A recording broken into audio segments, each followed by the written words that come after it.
আসসালামু আলাইকুম, সবাইকে স্বাগতম।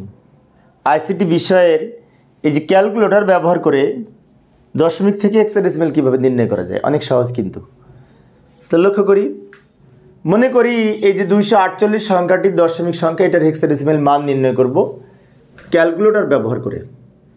তো ক্যালকুলেটর অন করব প্রথমে। এই যে অন করার পরে অনের এই যে বাম পাশে কিন্তু মোড আছে, ওইখানে প্রেস করে চাপ দিয়ে মোড চেঞ্জ করে নিতে হবে।